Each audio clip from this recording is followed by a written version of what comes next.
by saving their lives, and it costed, yeah, 4 of them their own lives. So the Ten Booms were always trying to help other people. This was a very small building, very small house, but with wide open doors. They always wanted to help the people by giving them some food or something to eat. And, well, that went quite well until the Second World War, but I will tell you about that in a few minutes. The oldest son of this couple was Caspar ten Boom, Corrie's father, and he inherited the clock and a watch shop downstairs. He was also a clock and watchmaker, and he lived here with his family. This is a lovely portrait, and Corrie was the youngest daughter of the family. And she was born in 1892, and in those days Corrie was born 1 month premature. She was a very tiny little baby and a little bit grey, and 1 month early is not so good, especially not in those days with no medical facilities.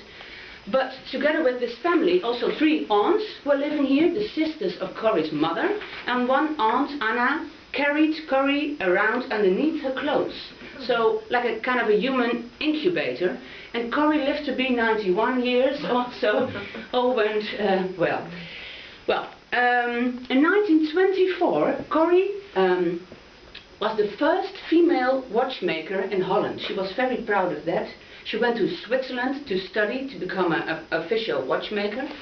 And she helped her father downstairs in the shop. And Betsy cared for the foster children, because in 1921 Corrie's mother died, relatively young, and the aunts passed away, and Corrie's brother Willem and her older sister Nolly, they married and they moved away and were starting their own lives. And then this house was kind of empty. Only Father Caspar and his 2 unmarried daughters, Corrie and Betsy, were living here. And they started to take in all kinds of children, foster children, children from missionaries, orphans. And that went well until the Second World War, which started here in Holland on the 10th of May 1940. And then 3 groups of people, one could say, were in big trouble. Of course, the Jewish people, they were very severely persecuted, but also the Dutch young men, aged 18 till 40 or 45, because they were forced to work in the German war industry. And they call that the Arbeitseinsatz. And for instance, my grandfather was forced to work in Germany in the war industry. And well, many Dutch families may have some similar history.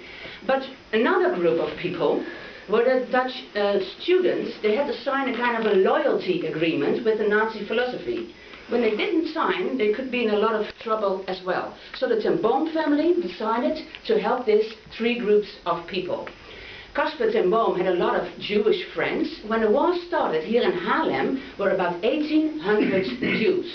And after the war, only a few of them, maybe 300, came back, and all the others died in the concentration camp. So the Ten Booms, this was a kind of a transit house, a doorgangs house. So the door you came in, for instance, a Jewish lady would knock on the door with a small baby, and her husband already been taken away to the concentration camp, and she could stay here for a couple of hours or days or weeks or months until another safe hiding place was found elsewhere, preferably on the countryside, because this place was in the middle of a lot of Nazi activity. Because when you go through this alley in the parallel street, the Smedestraat, on number 9, there were the headquarters of the police, and of course there was a lot of Nazi activity there. But when you go down this street, you have this big market square, and on the right there's the town hall, and there were the headquarters of the Gestapo. So this house was in the middle of Nazi activity. So they needed a hiding place, and they brought in an architect to build a hiding place. And he had a look around the house, and on the top level in Corrie's bedroom he found the perfect spot, and about 60 centimeters in front of the external wall of the house he built a false wall out of bricks.